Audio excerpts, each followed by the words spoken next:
Okay, welcome everybody. Thank you for joining us. This is our second of the 21-day series. So this is about Cowspiracy, and we are honored and delighted that Kip Andersen has joined us, the protagonist in the movie, who went around uncovering all the secrets that these green organizations were holding back. And of course, now it's been blown wide open. And we know it's not just in green organizations. Everyone is in the same boat. And so we have a very systemic issue. And the pandemic is now basically opening it up for discussion. And thanks to Dr. Klaper also for joining us. Your lines about dairy were just memorable from that. I keep quoting that back to people. Baby calf growth fluid. Yes, baby calf growth fluid. What the stuff is. Mm-hmm. Yeah. So maybe I'm going to ask each of you to spend a few minutes talking about the movie, what it did to you, how it changed your life, and then we can have a discussion around what is happening now. So, Dr. Klaper, if you want to start. As we were getting to the end of the movie, and the movie was just masterfully done. It was the stance of the humble seeker trying to understand something, and we can all identify with this as he wends his way through this forest of powerful forces, everything from diseases killing people to the Amazon rainforest to the pharmaceutical industry. These massive forces at play, and he's just trying to understand and get an answer to this one basic question. As we've all been seeing the evidence accrue, large-scale industrial animal agriculture is the driving force behind every single one of the major environmental problems we face. Pick an environmental problem: deforestation, soil erosion, water depletion, water pollution, greenhouse gases. Pick your favorite environmental disaster, and cutting down the forest to make grazing land and cropland for animals is the driving force behind it. And it's so blatant at this point, from the atmospheric physics, from the satellite photos, from the on the ground reports. It's an elephant stampede in the room. And you've got these environmental organizations who I grew up loving, the Environmental Defense Fund and Greenpeace and the Rainforest Action Network. And yet Kip asked this basic question as you go to the website: why aren't these people saying anything about this? And as it's going on, I'm saying, that's right. That's right. What's the answer? And in the back, I knew very well, as someone who's been trying to get people over to the plant-based side for a few decades myself, I knew very well if the Sierra Club put out on their website, we've seen the sense of plant-based nutrition. Everyone should become plant-based. If they put that on, we know what would happen to their membership. And to watch this terrible dynamic play out, but at least somebody's bringing it to light. And then all the moneyed interest to keep things going as they are. None is so blind as he who will not see. And boy, these organizations and the individuals, they don't want to see this, boy. Because it means they have to change their own diet and change their membership stance. And it's easier to talk to someone about a sex change operation than about changing their diet, it seems. And the resistance is stunning. And this has already been, how many, 6, 7 years now, 8 years? Well, look what has unfolded since, because those poor people living next to the hog farms and the CAFOs and the reality of that. Again, it was the suffering and the pollution. We're still able in many people's heads to box it off. Well, it's happening in those anonymous sheds out there. It's not really affecting me now. Well, welcome to the era of COVID. This film is dreadfully prophetic. And And now it's reached out from those CAFOs. And all right, well, you didn't listen to us. We will grind your economy to a stop. We'll break your healthcare system. We're going to close down the slaughterhouses. We've awakened the sleeping giant by violating natural law, by breeding these thousands and millions of animals and slaughtering them and eating their flesh. And so as I said, this movie, the COVID, it's all a Western Union telegram from the animals saying, stop, the era of animal eating is over. No matter what it did for you in history, it's done. Turn the page, become plant-eating humans like your anatomy dictates, and this all gets better, and you'll get healthier, and the earth will heal. That's the overarching message. There is no more powerful message and more important one.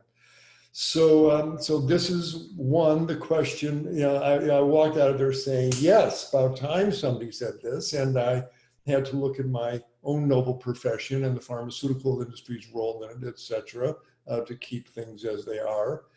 But of course, as a physician, this movie opened the crack to that other looming question. Well, if eating all these animals is driving all the clogged arteries and high blood pressure and diabetes and all these diseases we're seeing, why isn't the medical profession saying anything about this? And of course, that's gave rise to the wonderful film, What the Health, we discussed last week. So this was a game changer, for presaging the game changer movie. It's one of these major films that have really started shifting our collective consciousness. They say, once you look behind the curtain, you can't pretend you don't know what's behind the curtain. And this movie tears down the curtain and asks these powerful questions. And we can't, there's no going back now, and COVID has sealed that deal. So I'm very grateful for this film, for opening our heads to it, for asking the unasked questions, and for the societal movement that it demanded and that has resulted from it. People are much more savvy to these whole questions nowadays. So I'll be forever grateful to Kip and Keegan and everyone who helped that film become a reality. So real game changer, real life changer for me. And now I get to thank you in person. So thank you, Kip and Keegan, and everyone involved. So that's my take on it. Well, thank you so much. Go ahead, Kip. Well, really summed it up right there. Can you hear me okay? Is it good? Yeah.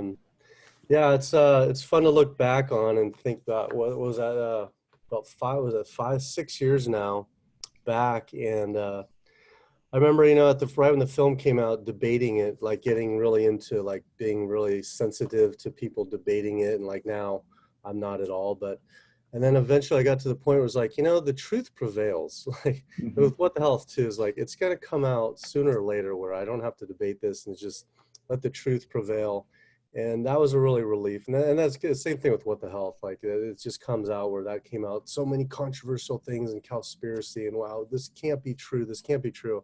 And then now it's just, I'd like to think that everybody knows it. Of course, there's people who debate it, but it's just really fun to see it in mainstream, at the Oscars, and everybody's eating plant-based. It's just very mainstream now. So it's really fun to see how far it's come, and the whole movement and just the knowledge and the information. But at the same time, it's frustrating to see, I have to say, the Greenpeaces and the Sierra Clubs, they still don't really promote this that much. And what's a good thing is in Europe they do, but not in the US so much. But it's fun to look back on it and to see how far we've come. And I feel we have come extremely far. I mean, even remember Beyond Meat, the first time when I visited Beyond Meat there, they were basically in a warehouse. And it was almost like in a garage. Ethan was in his garage. And, a dream, a vision of that people are going to be eating, that meat is going to become not synonymous with animals. Meat is, plant meat. And now it's just, look at where it's now. So it's fun to see how far we've come and how fast this is happening.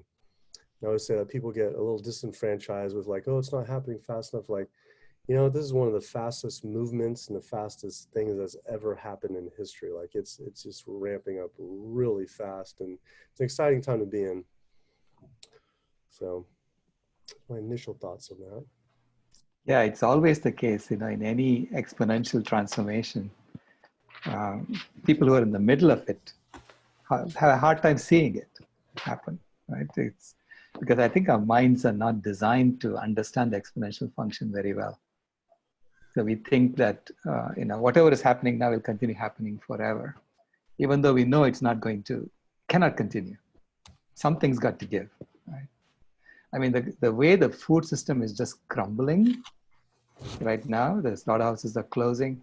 Even after the executive order decreeing that they're critical infrastructure and they need to remain open, slaughterhouses are still closing because there are not many people coming to work.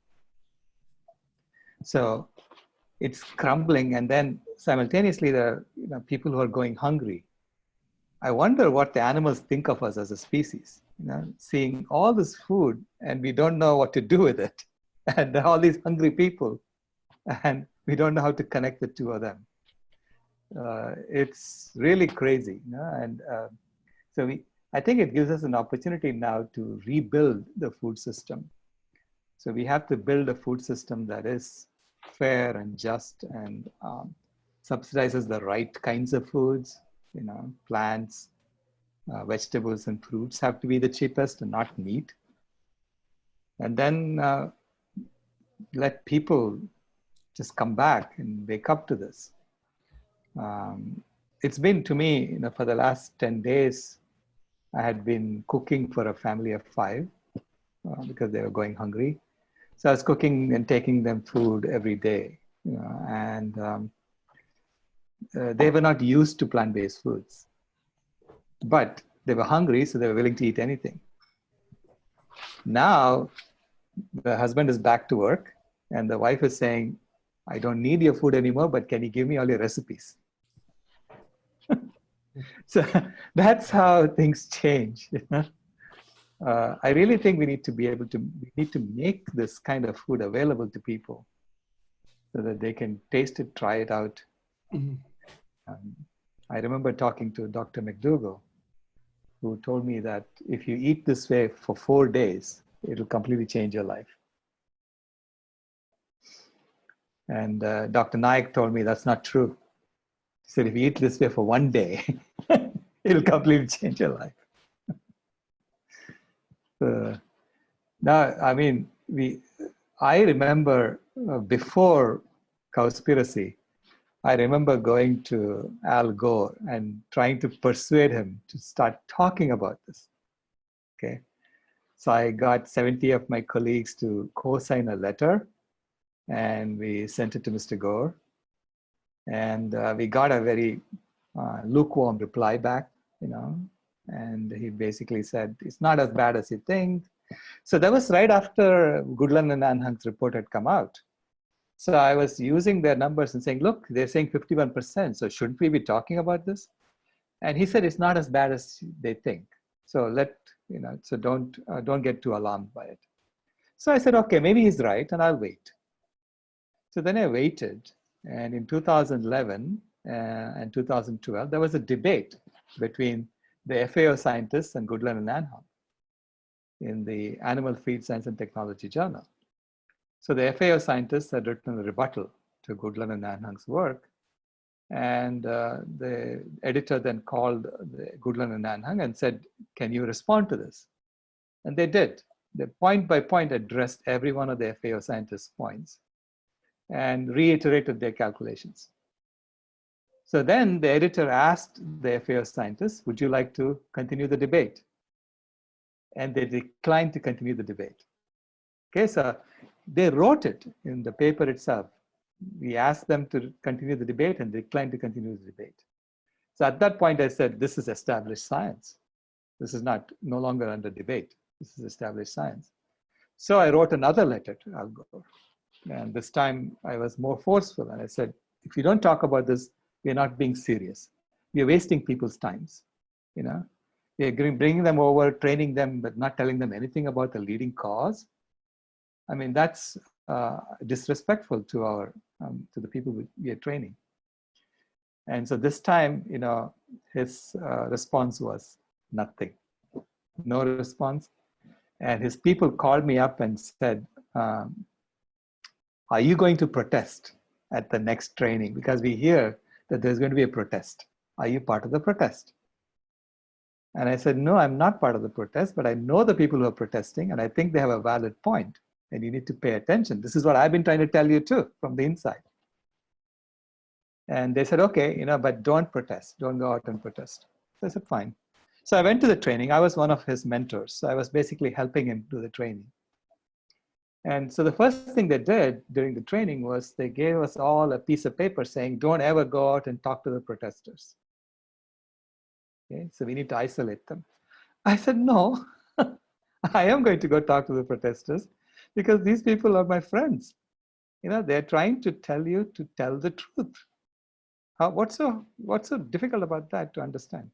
So I went out and talked to the protesters in protest to this decree that they gave me. And of course, they went through the roof, right? They went through the roof and they pulled me into this room and they said, if you ever go out again and talk to the protesters, we are going to kick you out. And I said, excuse me, you're going to kick me out? I'm a volunteer, right? I'm here on my own dime. I'm helping you out. And you're talking about kicking me out? No, I'm walking out. So I walked out. And I joined the protesters. And then my granddaughter came. And so she joined the protesters. So we had a good time, holding up these banners, telling Al Gore to talk about the 51%. So that was actually the message. Talk about the 51%. And then we discovered that the whole meeting, the training, became vegan. Until then, they were serving chicken every lunch, So then it became vegan. Yeah, so we did have an impact. And then Al Gore did go vegan a couple of months later. So, but nothing changed, and I walked out, and I was I never went back to being a mentor. This was 2013. And then the next year, I get this little video saying, "Would you like to support this film, Cowspiracy?" And I watched it, and I said, "My God, this is exactly what I've been butting my head against for the last 3 years." So I contacted Kip and Keegan and I said, can you show me the cut that you have now? Let's see if I can join you as an executive producer. So that's how it happened. And it was, to me, it was just telling the story that I've been trying to get out through Mr. Gore, but saying it in a much more effective way that reached a lot more people. So I'd written books about it, but it didn't really get to people. People watch movies more than they read books. Dr. Rao? Yeah. There was a question in the QA box. You just talked about Al Gore. And the question is, why do you think Al Gore, who follows a plant-based diet, didn't include following a vegan diet in his most recent movie? Now, can you directly answer the question of why? We can only speculate because I'm not in Al Gore's mind, but we can only speculate, but I can tell you that it's systemic. So it's not Al Gore's problem. It's a systemic problem. It's a system which depends so much on this industry creating all this economic activity for the pharmaceutical companies, economic activity for the workers, because we are deliberately creating an artificial scarcity from a natural abundance. And we have a system in which abundance is worth nothing, is not valued at all. So if you have too many potatoes, the price of potatoes plummets, and then no one makes any money. So the whole system collapses. So we have to create an artificial scarcity for the game that we are playing, the game of money that we are playing. Okay? So the rules of the game have been set in such a way that we are creating these artificial scarcities to play that game.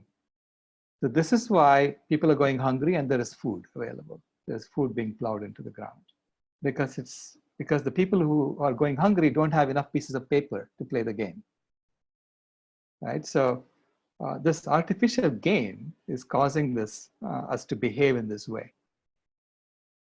So this is why, I'm said to be playing a different game.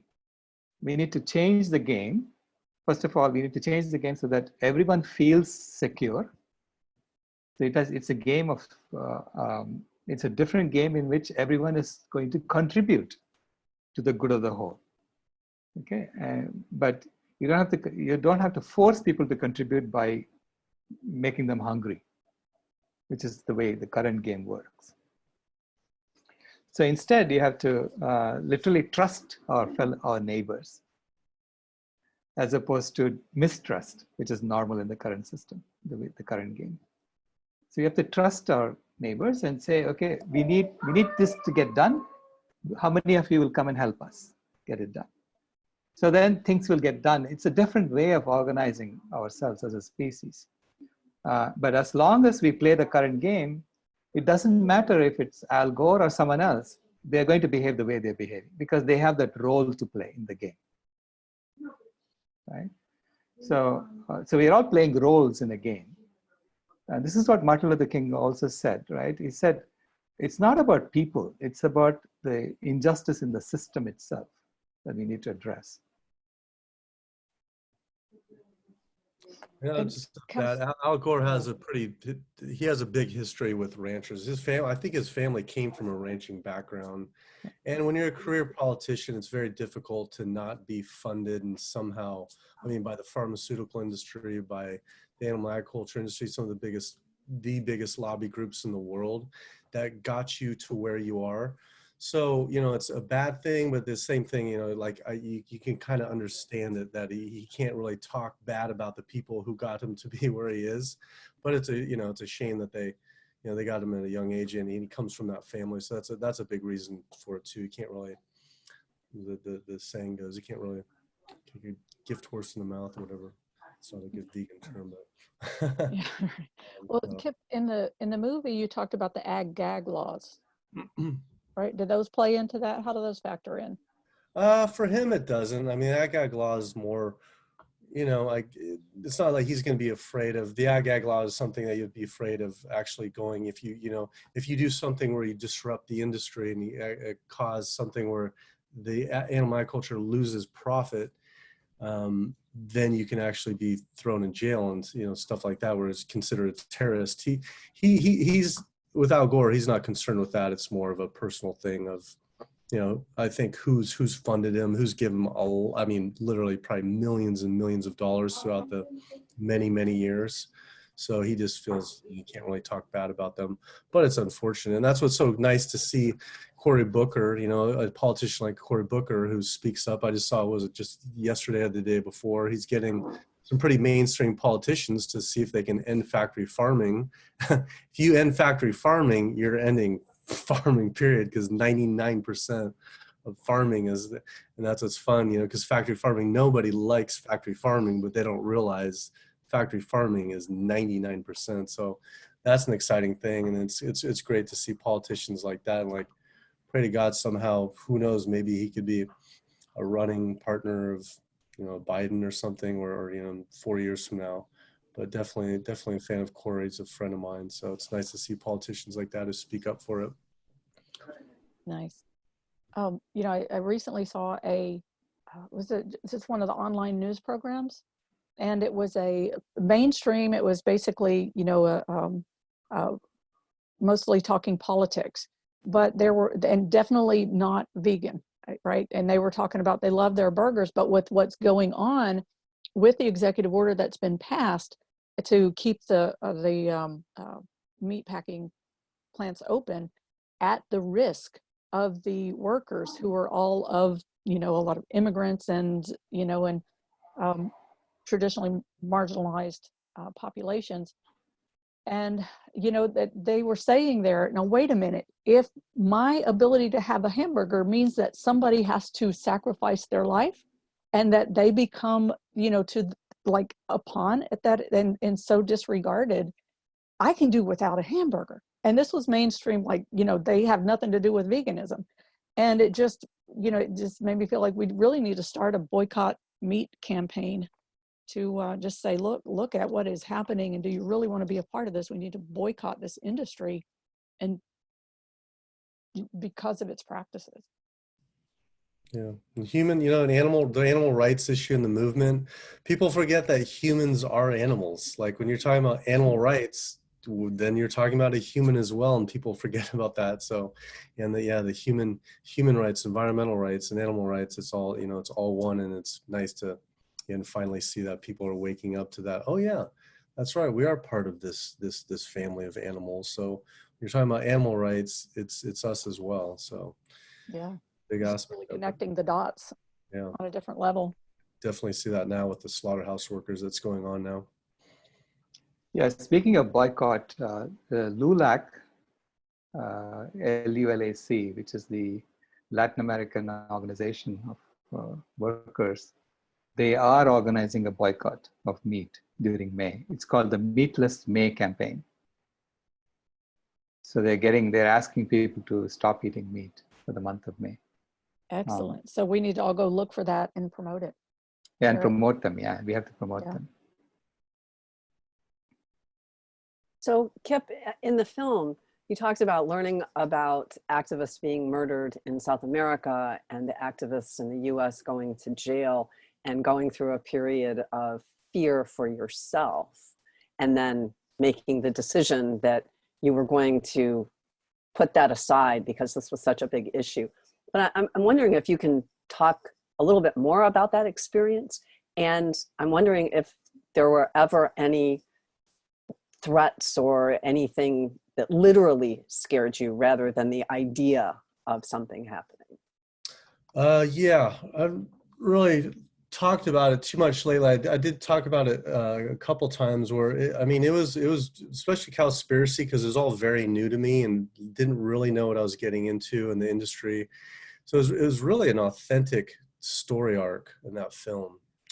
And interviewing Howard Lyman and a couple of the people, I'm trying to think who else too, it was like, wow, this is serious stuff. This isn't, I mean, especially when you think of, this is an industry that literally makes a living off killing, like 70 billion. And then it was genuinely, Keegan and I are like, man, should we do this? And then I can't remember the exact line, but it's really, to not do something was more fearful and more just like traumatic to not do something than to do something. So it just made that decision easy. But yeah, I don't really talk about it too much, but a few years ago, I'm in the process of making a few more films coming out later this year, so that's exciting. And when What the Health was coming out and starting to work on another film, I actually, I don't say too much, but I actually was followed for several months. I had a drone outside my window that I thought, I was like, I don't know if I was tripping or not, but it was outside my window almost every single night for about 3 months, like right outside. Felt I was being followed, wasn't sure, but it seemed like it. And then on the What the Health premiere, I go to New York, I go to LA, went New York, LA. I was only gone 4 days, it was really quick. I come home, or actually I got a phone call, and I was straight up ransacked, and like right out of a movie. I come home and everything is turned upside down. It's just like, it's like a bomb exploded in my house, and they purposely put anything of value, my cameras, I was doing virtual reality stuff, like anything of value, they placed purposely, like nicely, so I could see that they're not taking anything of value. And the only thing they took were my computers and like memory cards, and it was information. And that was like, whoa, so I was being followed. And then boom, after that, the drone stopped. I wasn't being followed anymore. Who knows if I was. So that's when like, wow, this is scary, it's really hit home. And, that's partly, I'm not on social media right now because that's one of the reasons, and making a few other films right now, and I will be again. But it was definitely like, all right, I need to just kind of lay back and do what I need to do. And in a way, it I don't say empowers you, but it's one of those things. It's fight or flight. You never really know until it happens. But it's just like, you know what, you just have to do. You just got to do what you got to do. There's something a lot greater than any of us individually. That just one of those things you just have to do. So I don't really think about it. Just focus forward. And I feel, you know, I always feel with all these films and anything I do that truly the animals are the producers, the animals are the one that are leading, you know, the guardian angels, you know, billions and billions and trillions, and genuinely really do believe that. So feel protected yeah, it's definitely, you know, people probably saw that film Animal People on Netflix. If not, I highly recommend it. It's a really good film. One of them was in What the Health. And you just see this industry, you know, there's a lot of different levels to the dangers and the scariness of the animal agriculture industry. So, but we just got to rise up and stand up and be the voice for the planet and be the voice for the animals and do whatever we can. Wow. I guess I just need a minute to let that all sink in. That's, we appreciate your standing tall and showing the rest of us the way, because since Cowspiracy in particular, I think Cowspiracy seems to have spoken to a much wider audience than some of the other films that had come out before. And I think it's opened the way for a whole bunch of things to happen. So thank you. In line with that question, thank you, Kip. Some of the people that were in the film were hesitant to talk, especially one of the women from the Amazon, I believe. And I wonder if you've done any follow-up with some of those people, or if you've heard from some of them since the movie. As far as Cowspiracy, I didn't hear from anyone. I was at a one time though. This was several years ago. I was at, I guess it was a debate with what was her name? It was a long time ago. It was some lady who owns some not a factory farm, a grass-fed farm. Oh, what is it? Someone from Marin. But anyway, it was a debate on this conscious community thing, and in the audience was a few people. One was from Amazon Watch, two people from Amazon Watch, and I hadn't heard anything for 2 years at all, like nothing, other than I've heard, you know, from background, like, oh, you know, they're not fans of the film. And they stood up when there was a Q&A, and one of them just started basically yelling, and they're saying, do you know how many phone calls we get every single day about people saying why? And started yelling at me. And then I just simply said, I said, well, do you have it on your website? They're like, no, but that's not the point. I'm like, all you have to do is just, that's the thing about, that's what's so crazy is the request of these films. And even after the film, it wasn't like, put all your money towards, you know, saying the biggest thing is that animal agriculture is the leading cause of environmental destruction. That'd be great. It was literally just put it on your website. Like that's all it was. Maybe not even your homepage, but have a tab for it. And there's like such a simple request. So when she started yelling, that's all I asked. And they're like, no. I'm like, well, that's all you have to do. And then the other funny thing was, the other was in the audience was the Marca guards were in the in the audience, and that was the family, the grass farm family, who had the nice, beautiful young child, the boy and the girl, and she was already grown up. It was really weird because she was at that age where she was probably like 15 at the time. I was like, wow. And the parents were there, and they started yelling. And they're like, she loves bacon. Like, you know, I can't believe you portrayed us like that. And she, you know, and they pointed at her, she loves bacon. And I felt so sorry for her. And she's just sitting there.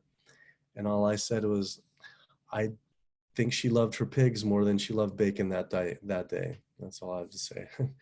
And it's just, of the whole, it's kind of like a tangent, but like of making that film, of all the people we met, the places we went, one of the toughest things was going to that farm where those kids were taking care of the pigs. They were homeschooled, and that was their entire life, was taking care of their pigs. And at that time, it was the second round. Pigs only live 7 months, and it was the second round, and they're of the pigs, and they were getting ready to be killed that following week. and the love that these kids had. I mean, you can see it in the film. They take naps on the pigs, and she said, they're my best friends, they're best friend.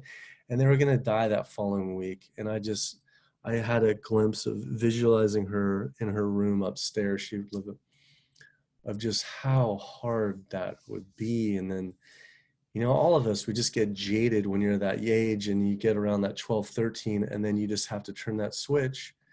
You get jaded, and then, and then you become an adult and you start arguing people.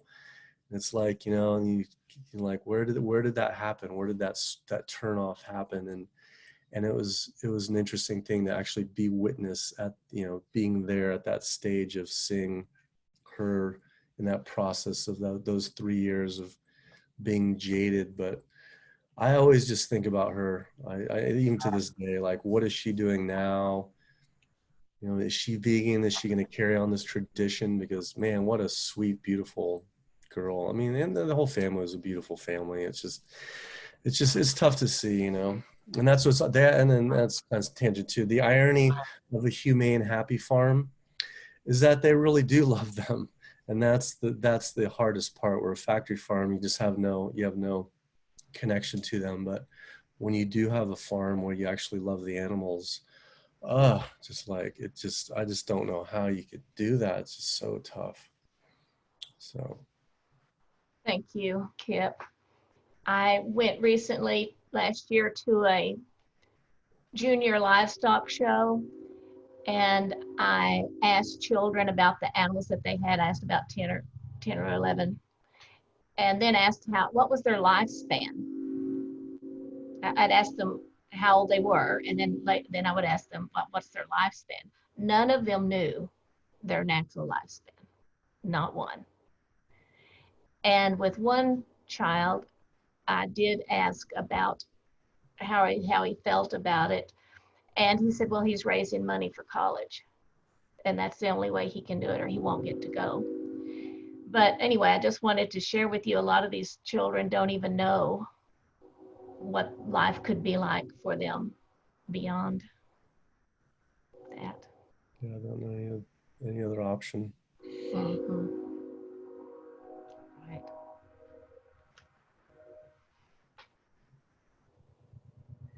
Kip, you also had someone that pulled funding from Cowspiracy in the middle. And I was wondering if it was only one that pulled funding. That would actually be kind of good news. And if you can tell us any more about that story.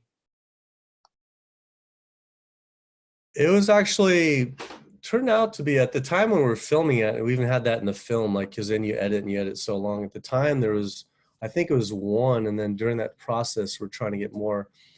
It ended up being, so long ago, it was at least two. And at the time when we put that in the film, it was one, but then it was several. And what it was is that they wanted to see if we were going to talk, like, first they were going to fund us because they liked the concept, but they didn't know we were going to basically call out the environmental organizations. And that's what it was more than anything, is that they, these people had, well, one was an organization, one was a person that I still don't feel comfortable. He's a very, very well-known celebrity, actually. And they didn't want to have that be in the film. But, we obviously, it's very important to call out the people that we look up to that's not telling us. But the good news is, after the film came out, both of them, they saw the impact that it had. They actually ended up giving a little bit. They ended up, one of them for Christmas, this celebrity activist, environmentalist, he ended up buying, what was it, like $1,000 or $1,500 worth of DVDs to hand out to all of his friends. So that was really cool. And then another organization ended up actually giving us money because they saw the impact it had. So it turned out to be a good ending with that. But at the time, it was more than one. It was at least two, it might have been three. And the third one just said, no, we're not going to do it, once they knew a little bit more about the film. Well, I think that's actually good news, because I would have thought that as more information about the film came out, that more people would have pulled away. And the fact that it was only three, I'm actually pretty happy with that. Yeah. Kip, I should have done a survey before I came on this. Maybe I will this afternoon, of going to the major websites of Greenpeace and Sea Shepherd and all these folks. Have you noticed any change? I heard, you know, the outside of that one yelling scene that you described earlier. Have any of the major organizations done any moving at all? Any acknowledgement of the issue that you know of? Not so much in America, but when I haven't traveled much and doing like tours or whatever, but in Europe and other countries, even in Mexico and in Brazil, even ironically, but even like the Greenpeace in Europe or in Sweden, you know, they have those individual chapters. There's been a lot of progress in Europe, particularly, because what it is, they just don't have that stranglehold. You know, they don't have. It's just, again, when you have an enemy, the best thing to do is infiltrate your enemy and become part of it. And that's what they do with these Greenpeaces and that they're just so bound. It's kind of like we're talking about Al Gore, is that, you know, when they fund you and they're the ones who are helping you out, you can't really talk bad about them. But in America, you know, I have to say the animal culture is really, really smart. They just embed, they get people on the board of directors, they fund, and they do it so they can't really say anything. So in America, not so much, but I've heard from insiders, it's stuff like where they have their board meetings, like Sailesh said, was with Al Gore. Now they'll have their vegan meetings like Amazon Watch and all these. At least now they have their vegan meals. And that's powerful. Even that, you know, when they have their once a year gala, they have vegan meals. And so it's definitely infiltrated, but they don't have it as one of their, like Sierra Club, I haven't gone on recently, but it's, you know, they have oil, coal, or It's not, you know, one that says, you know, meat and dairy. They don't have that. So there's a ways to go, but there's definitely been overall a lot of progress. So. So, Dr. Klaper, I've begun to look at this environmental issue as a public health issue. Because literally, you know, if we are living in a bad environment, public health is going to be impacted. So just like COVID-19 is a public health issue. So if we look at the way we are responding to COVID-19, and it shows us that the current system, with the way money has infiltrated the organizations and the institutions, and we're not responding accurately, right? We can see that it's not coordinated. It's a big mess, and they're talking about throwing another 60,000 people under the bus, you know, within the next few months. And to me, it seems like the environmental problem should also be addressed as a public health issue, with doctors getting involved, you know, and with all the pollution that's going on. And ultimately, public health issues can only be dealt with if we are true to ourselves. We have to tell the truth. Otherwise, you'll never solve the problem correctly, right? So is there an opening there to get doctors to start telling the truth about what is really going to help boost immunity for people? How do we deal with where we are in the world? Oh my! I've been in the environmental movement since it began in the 70s. I was there for the first Earth Day. I was a junior medical student, and there was, and then the skies over Los Angeles were so thick you could cut it with a knife. And the doctors were saying it is a public health issue. It's more than just that you can't see the San Gabriel Mountains. That is killing people. Asthmatic kids are dying, and water pollution causes cancer. And this is serious business, folks. It is an environmental issue. And the left brain intellectual arguments they're solid. There's no argument with any of this. The science is solid. That becomes a matter of human nature and the acceptance of change, and how reluctant most human beings are, especially when it comes to things like changing your food choices, because Now, these are powerful, powerful forces. You know, these are the comfort foods that we grew up with, and our mothers, gave this to us, and with an air of love and rightness about that burger after school, or the hot dogs at the picnic or whatever, and it gets ingrained, really deeply, and it strikes at the heart of people. They take it personally as a threat. They don't like the way I eat, and they dig their heels in even more. The folks who deal with the psychology of change really, should be consulted here. And the reluctance in my medical community, it's appalling. We practice medicine like what our patients are eating has no effect on these clogged arteries and high blood pressure and diabetes and obesity. When of course that's exactly why they're sitting in front of us with all these medical problems.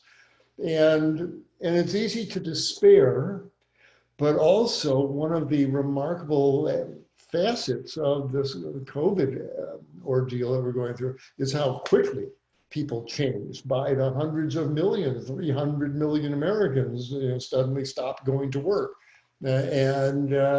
And we humans, when you have to, when the bombs are falling or whatever, you get up and leave, you change a lot of things. And so we're capable of changing if we have to. And the COVID is going to make us change a lot of things, including what we eat. This is fascinating. What was just touched upon earlier. But we're just at the bottom of the first inning, and COVID is still at bat. This thing has not unfolded by a long shot. And we're going to be talking, as the folks who touched on the meatless May thing. Well, the reality is that people are probably going to have to go a month or two without meat. And as you hinted before, as Dr. McDougall said, 4 days on a healthy plant-based diet changes your whole viewing of food. Well, people, not voluntarily, but they're going to adopt a plant-based regimen for possibly weeks at a time. And there's going to be lots of bean chili and no cheese burritos going down a lot of hatches, which will sustain people. And they're going to lose weight, and their high blood pressure is going to come down, their diabetes is going to get better, and their obesity is going to start melting away, and their joints are going to stop hurting, and their bowels are going to start working. And they're going to say, hey, I missed that hamburger, but I got to tell you, I'm feeling better on this food. And it's going to happen to literally millions of people. And it is going to turn the page on a lot of people's heads that, yes, we can live without this stuff. We got along with for weeks without this stuff. It isn't because the powers that be, from everything from the USDA to the advertisers, etc. It's meat equals protein. It is essential for life. You cannot do without eating meat. And yet we're going to have to, and we will. And again, once you look behind the curtain, you can't pretend you don't know what's behind the curtain. Once people go a few weeks without it and feel better, man, that's going to make a big impression on a lot of people. And it may be a left-handed gift from the COVID virus. It's a heck of a way to learn a lesson. But it's going to change the way a lot of people eat, and I think for the better. And that's really, the point. This is a golden opportunity. We've missed so many opportunities here, but one of them is, as Dr. David Katz points out, yes, we're going to lose 60,000, 70,000 Americans, 100,000, but we lose 500,000 Americans every year to heart disease, to clogged arteries, and to another hundreds of thousands to diabetes, obesity, etc. This is a great time to take these 2 months, 3 months, whatever we got, retool your eating, emerge from this tunnel healthier, and it would change everything. And there would be another gift from the virus if we're smart enough to use it. And we want to get back to normal. We want to go on our burgers and our ball games and all that. But the virus is stripping away a lot of that. And if the excesses of our diet, we treat eating as a recreational activity these days, and you see the dreadful health consequences of that. We're going to emerge a leaner, cleaner, God, the food lines just tear at my heart when I see miles of cars waiting to get a bag of food. This is America in the 21st century. It has come to this. But there's not going to be a lot of meat in those food. Maybe a bunch of canned Spam, maybe, but even that's going to run out. And it's so poetic that the slaughterhouses are being taken out of service here. The animals have said, you wouldn't listen to us on our cries on the slaughterhouse floor. We're going to take your, see if you hear this. And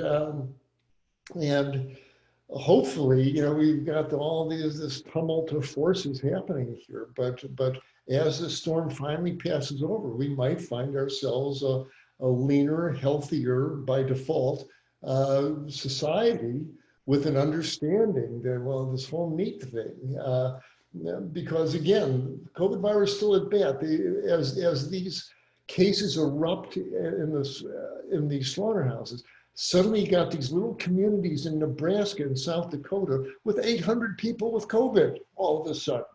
And they all go home and infect their relatives and friends.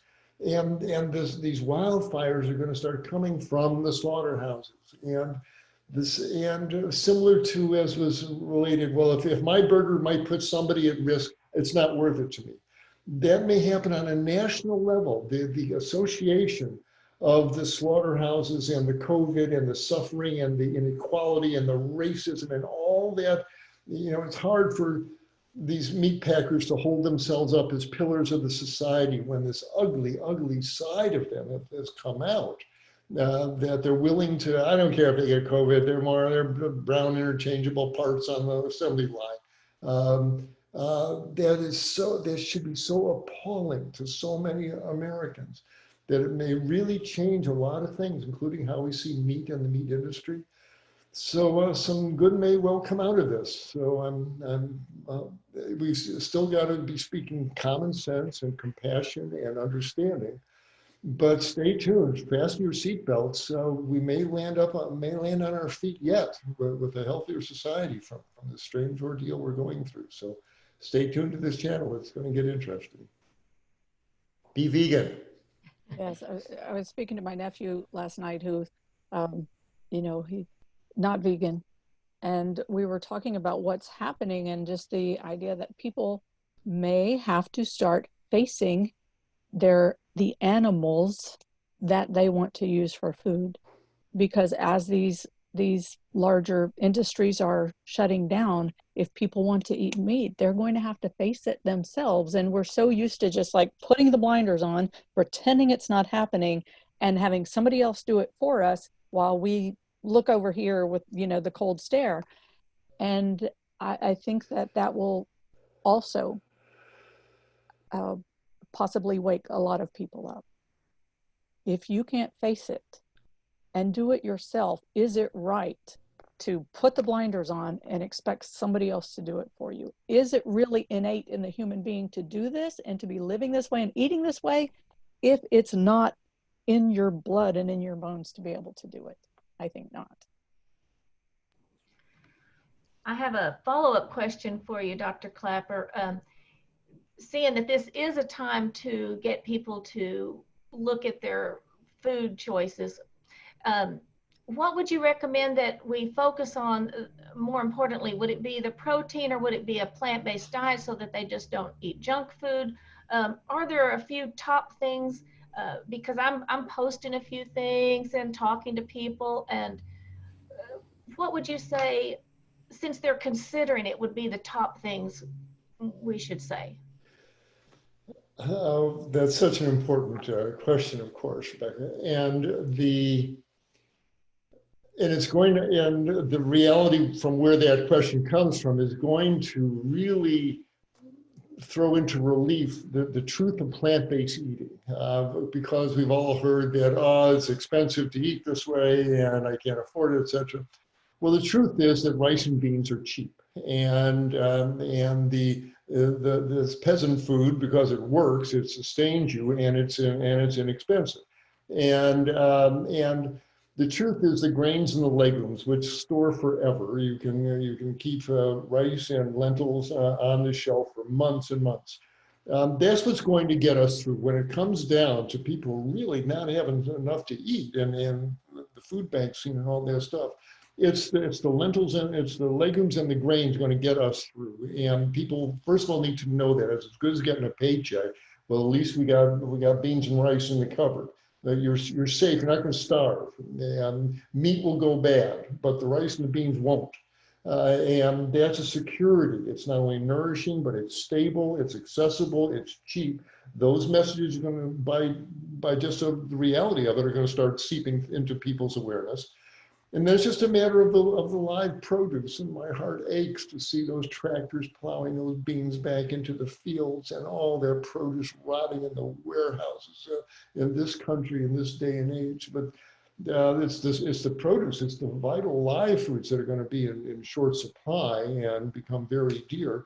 But again, meat rots a lot faster than carrots do, and so the people are going to start appreciating root vegetables, how stable they are. The potatoes and the yams and the carrots, they will last for weeks, and that's a good thing. And so just by the nature of the, you know, he had the word scarcity, but just, you know, we're just downshifting, you know, in a car, if you got a stick shift car, as you start coming into traffic, you downshift, and you got more control, you got more power, you're more stable in that configuration, shifting from fourth into third. And that's what's going to happen with our food scene, because this may go on for weeks and weeks. And it's easier for the food banks to get dried lentils and beans and rice to people than rotting meat and dairy that goes bad. All the way around, the truth of this is going to be the great leveler. And with that will come an appreciation that at least to have a parent who has to think about your kids going hungry is the worst nightmare. And if you've got the rice and the beans and the lentils and the quinoa on the shelf in the cupboard, phew, at least my kids will eat. You know, it's just going to be just huge. Another gift from the virus in a way, as we retool our whole approach to food here. So, so what should you do? Yes, make sure you got the staples. You want the grains and legumes. That's supplies the calories to get you through, and the protein, if it's in the rice and the beans, etc. And then become a produce town wherever you can make good produce connections. If you've got a community-supported agriculture guy still growing it and hasn't pre-sold all its crops yet, then make friends with the folks with the gardens. And great time to start a garden. And the produce is going to be the premium food here. But the plant eaters, and I've given lectures to the vegan society that you are the people who know how to live on plants. Okay, you know how to nourish your body on plant-based food. That's a wonderful skill to have. It's a wonderful, you know you can do this. It's not can we, you can do this, you know that. And I've been doing it for almost 40 years. So that's such a powerful power to have. So celebrate it and make it taste great. It's the seasonings, you know, that make the rice and the beans taste good, you know. And so get inventive in making your own sauces and vinegars and cayennes and more stable seasonings as well. And there'll be a whole COVID cuisine coming out of this, I'm sure. And it'll be plant-based. So have fun with it and create something great and make people feel good about it. Thank you. That's wonderful. So, Dr. Klaper, it just occurred to me, I don't know your story. You've been vegan for 40 years. Why did you decide to do that? Oh my. It was 1981. I was a resident in anesthesiology in Vancouver. And two forces converged that they left me no choice. I was working on the cardiovascular anesthesia service at Vancouver General, and day after day I'm putting people to sleep, and I'm watching surgeons open their chests and out of their arteries pull this yellow gut called atherosclerosis that was causing the heart attacks and the strokes. And there were already studies in the journals saying what the stuff really was and all the saturated fats, and that you could reverse it with a plant-based diet. Dr. Ellis already published his reversal accounts. And one day, I'm watching a surgeon pull a particularly slithery, rubbery piece of guck out of an artery called atherosclerosis. And I'm thinking to myself, man, that stuff looks like chicken fat. And a little voice on my shoulder said, it's a good reason why it looks like chicken fat, doctor. It is chicken fat and cow fat and pig fat and the fat of the other slow animals this man was eating. And my dad died of clogged arteries. I know I've got those genes. And I know that if I kept eating what he was eating, and I knew very well all the ham sandwiches and things that he ate, the corned beef sandwiches, that I was going to wind up on that operating table with that striker saw going up my sternum. And I said, no, I saw those folks when they woke up. They were very uncomfortable, still are. So I was getting a medical, biological message from the operating room.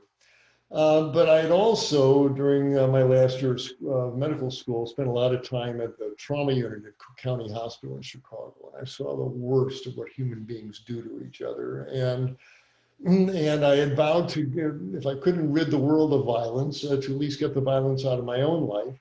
So I started reading the Indian saints and Mahatma Gandhi and about how to live a life of harmlessness, of ahimsa.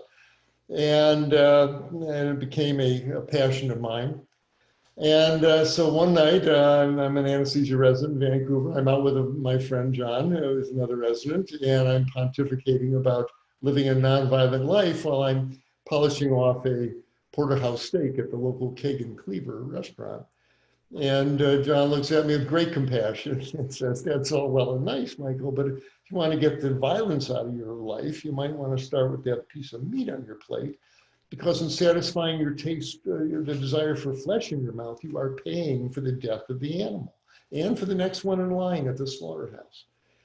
Well, as soon as he said that, all the old rationalizations jumped into my head. Well, the animal's dead already, and that's what they raised them for.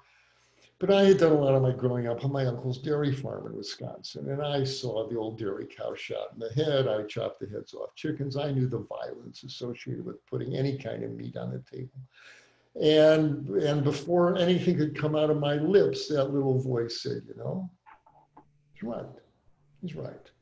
And when I went up to pay for the steak dinner, I felt complicit in a crime because I knew he was right. I was paying for the death of the animal. So between what I was feeling in the operating room and what I knew in my heart that night in the restaurant, yeah, that was the end of my meat eating. And it didn't take long. A few weeks later, I had grown up in a Jewish household after World War II. And so my head had all sorts of images of the Holocaust and the lampshades made out of the skins of the Jews. And I'm putting on my leather shoes and putting my leather wallet in my pocket, and they felt cadaverous. And so I went out in the backyard and I dug a hole and I put my leather shoes and my leather wallet, my leather belt in there. And I filled in the hole and I stepped back. I apologized to the animals. If you don't know, you don't know. But once you know, you have an obligation. I said, won't do that again. And the era of hemp wallets and fabric belts began.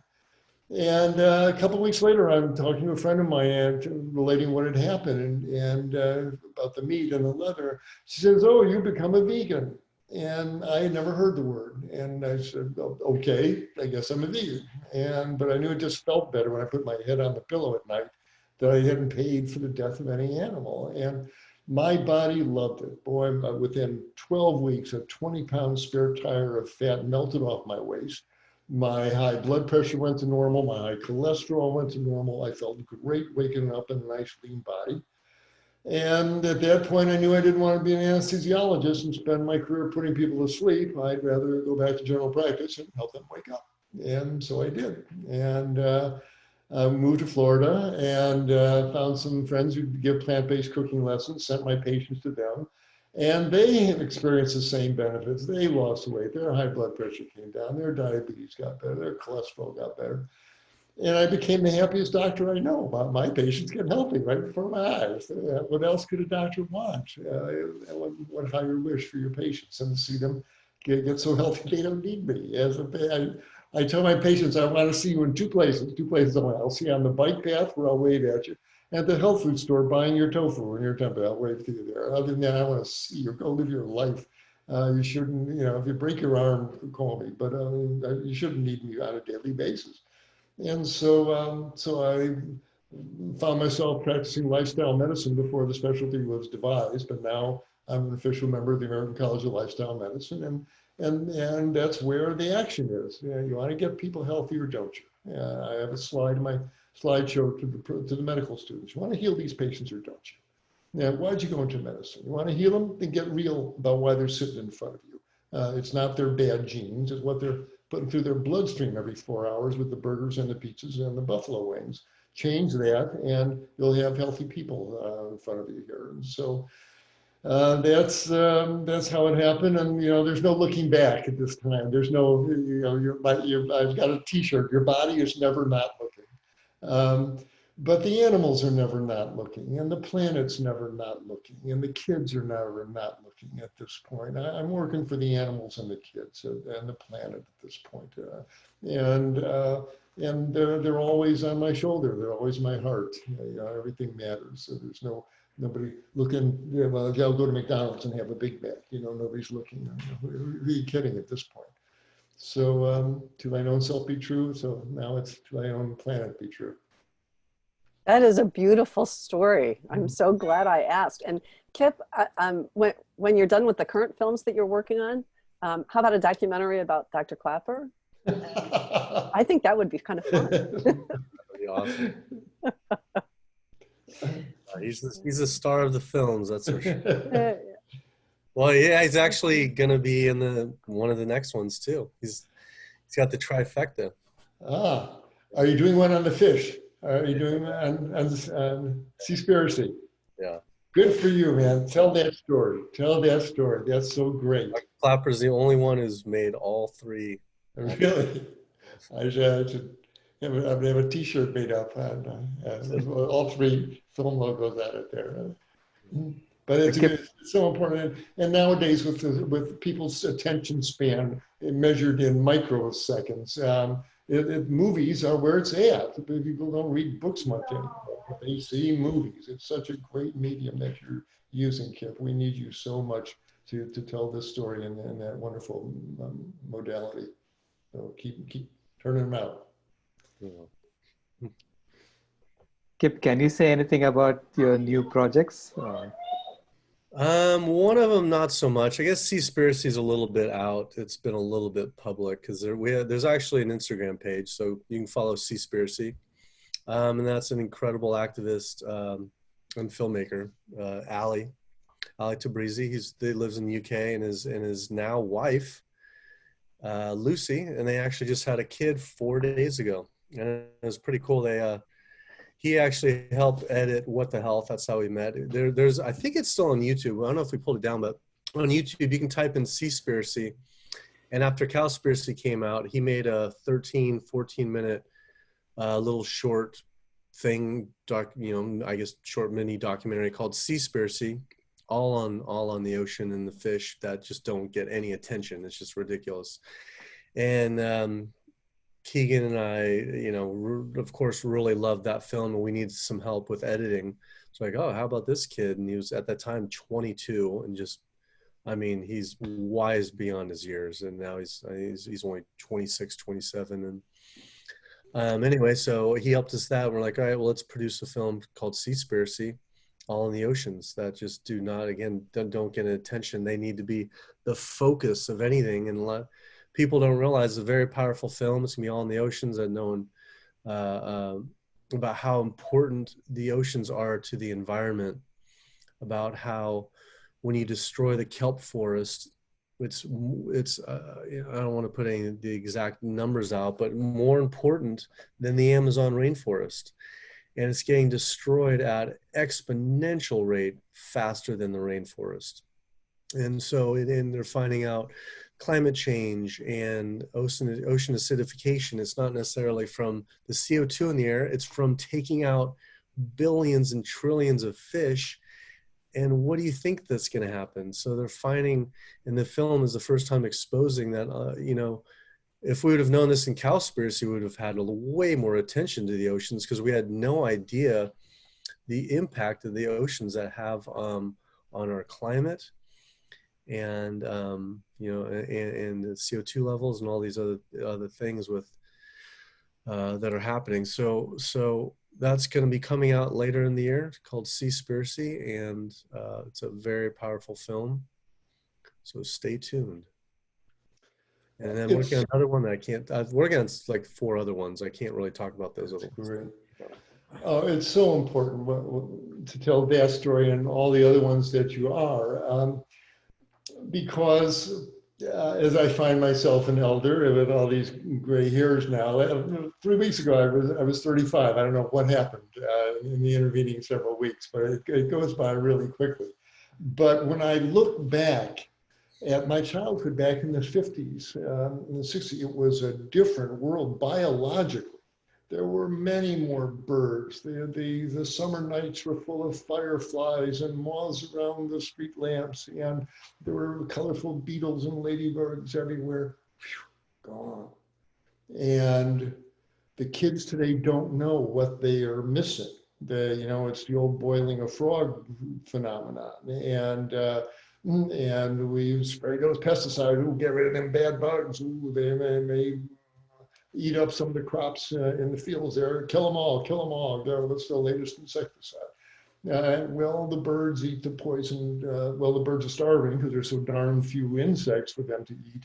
Now I've got bird feeders in the backyard here in Florida, and we have mobs of birds every morning because there's so little for them to eat in the natural world. And somebody needs to tell this story. I'm a scuba diver. I used to love scuba diving. I lived in Hawaii for 11 years. I stopped diving. It got so depressing to put on those tanks and go under and see the coral reefs look like the surface of the moon. They're dead. They're gray and dead and broken up. And but the tourists come. Oh, look at the blue ocean! Isn't it wonderful, pristine? If I see that word used one more time, I'm going to think something violent because it's not pristine. But you don't see it; it's under the surface. And the same thing with pulling all the fish out, as your movie's going into detail. So it's important to tell the people, and the films are the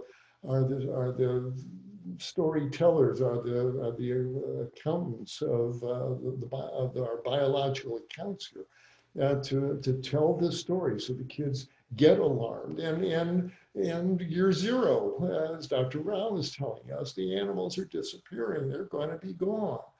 And I remember when I read John Robbins' book, Dive for New America, back in 1986, there was that haunting passage from Chief Seattle. And it says, when all the animals are gone, there will be a great loneliness that will descend upon us. And that phrase has really haunted me. And now, as Dr. Rao brings that into focus, that the animals are disappearing, folks, the big guys are going, it's all turning into suburban lawns and golf courses. There's going to be a great loneliness walking along those poison lawns. That's all that's going to be left. And so tell the story of the natural world and our role in its destruction as well as the preservation, and how our food choices are driving 95% of it. And so it's such an important story to tell, and I'm so glad that you're doing it. And we need to motivate, educate, and motivate our folks to change our ways while we still have 4-legged friends to keep us company, and 6-legged and 8-legged and various other zero-legged fin and winged, and you bet. They're all precious. Every squirrel, I say, they've been here for millions of years. Every living creature that you see, every starling, every pigeon, whatever, that line has come up through millions of years of that design, that genetics. That we can't create one single cell in that bird's wing muscle. And they're all gifts from the past, and there are our genetic heritage, and they're precious. They're like our own children are precious. The entire biological world is precious. We so depend upon it. But for its own nature, for its own sake, it's precious. And And so anything that increases our sense of reverence and caretaking is absolutely premium these days. It's such an important mission that you have.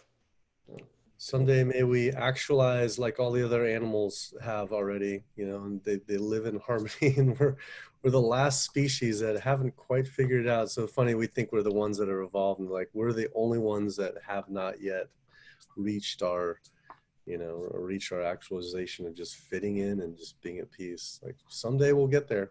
We're getting there. I have a few questions from the chat that have come in. Actually, one for each of you, and they're all tied together with percentages. Kip, I'm gonna start with you because it kind of ties in. In the movie, there's a quote here in the question. You mention it's time to give back 108% of everything, and this is after you interview a number of veganic farmers and gardeners. And the question is asking, how is this movement of people growing food without animal inputs growing since Cowspiracy? Do you have an update on how the vegan scene is supporting this veganic movement? Yeah, it's growing, you know, really quickly. I have a great personal story of one of my best friends who saw the film, he saw Cowspiracy a long time ago. At the time, he had an organic farm in Arizona, and he had some chickens, and you know, he was eating meat and this and that. And he started arguing all the facts in the film. And I really need to publish our text thread, or it was an actual email. It was back and forth. It was through email. It was such a powerful. It was so nice to see the conversation, and he was so confrontive and so mad at the beginning.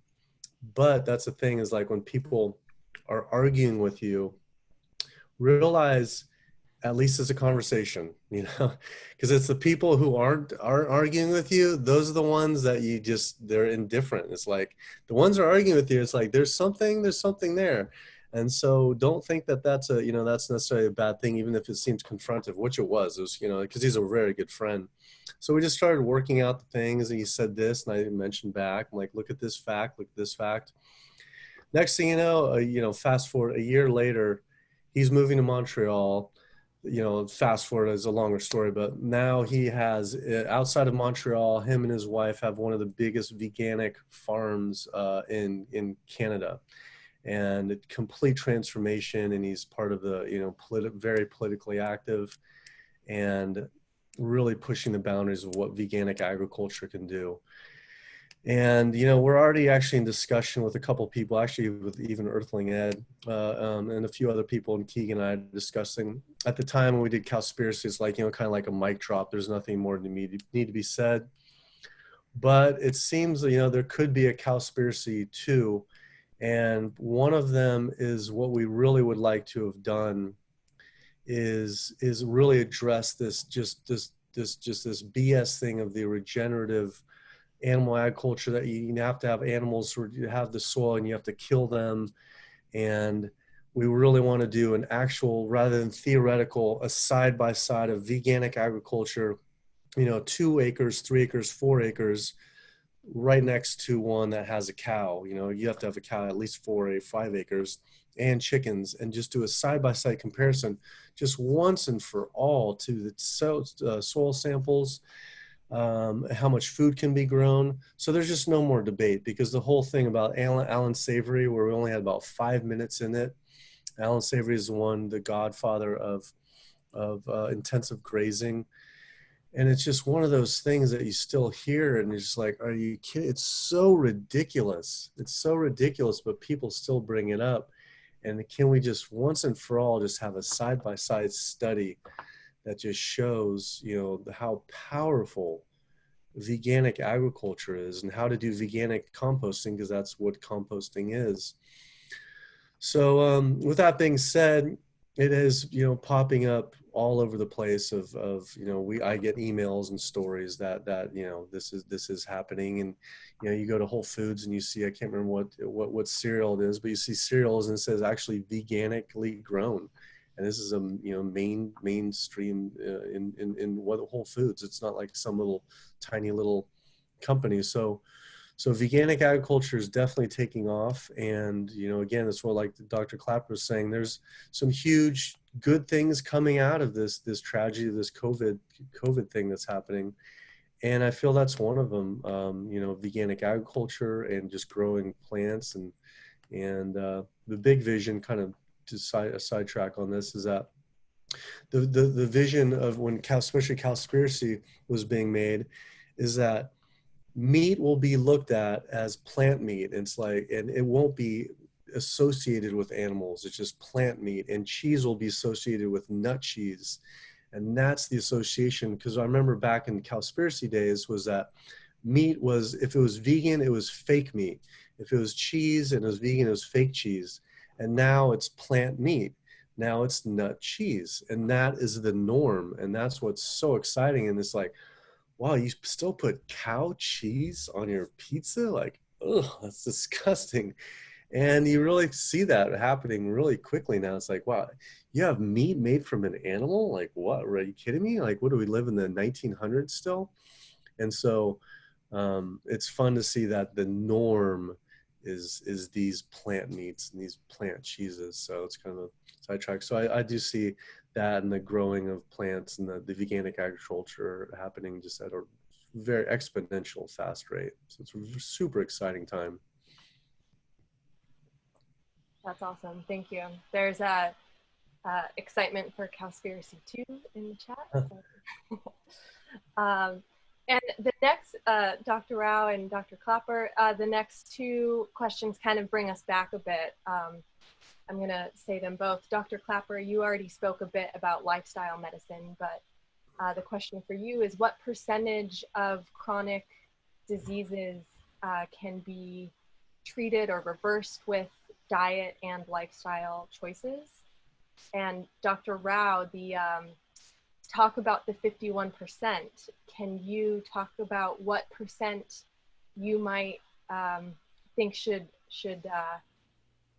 be talked about instead of 51% now for animal agriculture's contribution to greenhouse gas emissions?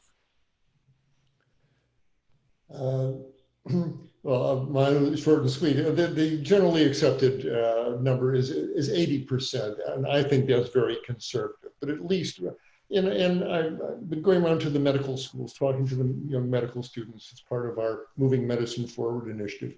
And I say, listen, you guys are learning how to diagnose and treat everything from smallpox to leprosy. But when you open the door of your waiting room in your office or in the emergency room or surgical outpatient, you're not going to be seeing people with leprosy. You're going to be seeing people who are overweight, diabetic, hypertensive, with clogged arteries and inflammation in most of their organ systems. That's Western medicine. And it's from what your patients are eating. It's from the buffalo wings and the burgers and the pizzas and the processed meat-based, dairy-based, sugary, and processed foods they're putting through their tissues. And get real about that and get these folks on a whole food plant-based diet. We are plant-eating simians. We are not carnivorous apes. I don't care what the paleo folks are trying to tell us or the keto folks. We are not carnivorous apes. We've got fingers on our hands, not claws. We've got big long intestines for digesting fiber. We're plant-eating creatures. You get on a whole food plant-based diet and the majority of these diseases go away, and it happens quickly within days to weeks. The obesity starts to melt away, the arteries open up, the high blood pressure comes down, the insulin receptors open up, the diabetes goes away, the joints stop hurting, the bowels start working, the migraine headaches get better, the asthmatic lungs stop wheezing so much, they turn into normal, healthy people. And yes, there may be 15% of folks with rare general genetic condition, but the majority of folks, it's the food, it's what they're eating. And it's embarrassing to me for a scientific discipline, medicine, that can identify a genetic mismatch on gene A21 on chromosome 13. Boy, we can home in on that with precision. But the thought that cheeseburgers and pepperoni pizzas might be clogging up our patient arteries, this is too abstruse a concept for my colleagues to grasp. because they're eating the same stuff themselves, and they don't want to stop eating it, but they have to. It's embarrassing to have a doctor walk in with a huge obese abdomen and a pocket full of statins and beta blockers and a sick man himself. You can't set an example for your patients like that. It's time to adopt plant-based medicine, if you will, but certainly plant-based diets for the purpose of healing our patients, to say the least. So 80% of these diseases would disappear. And think of the resources that would free up, the trillions of dollars that we could fix the roads and the bridges. We could send every kid to college. We could put internet in everybody's houses. We could dig wells for the people in Africa. We could do so much with those resources instead of pouring it down this rat hole of disease.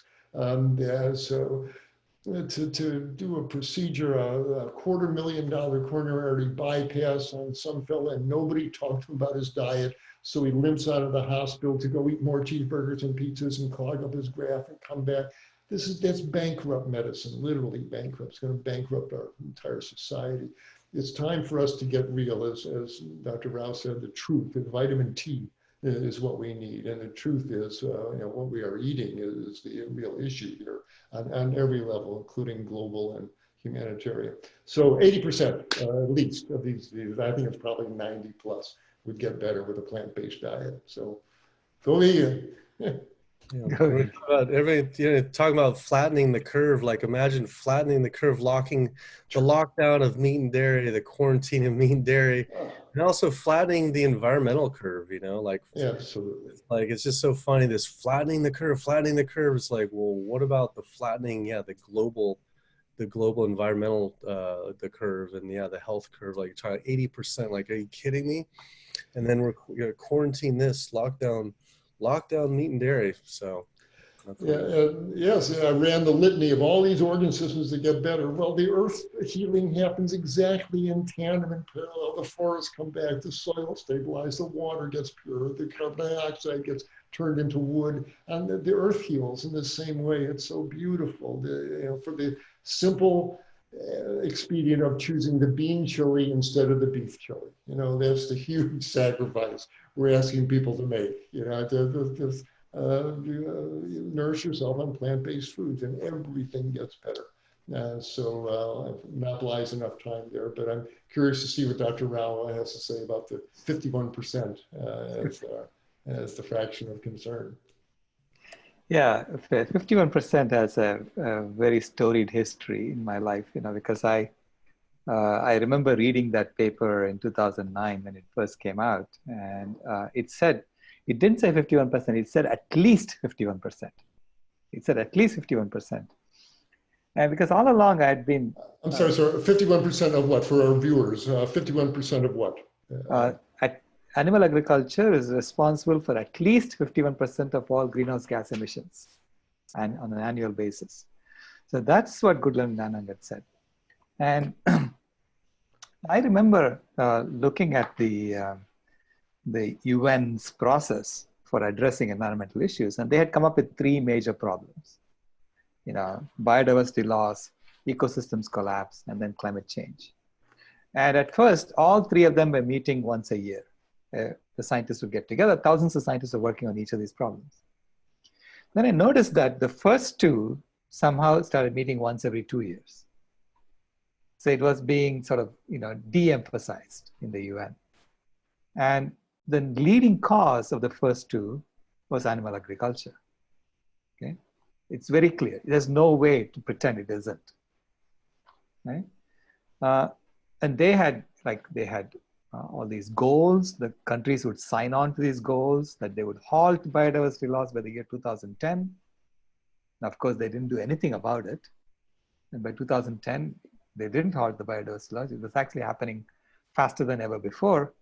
So they just said, okay, let's push it out to 2020 or 2030. And then they would meet once every 2 years. And there was not much talk about it.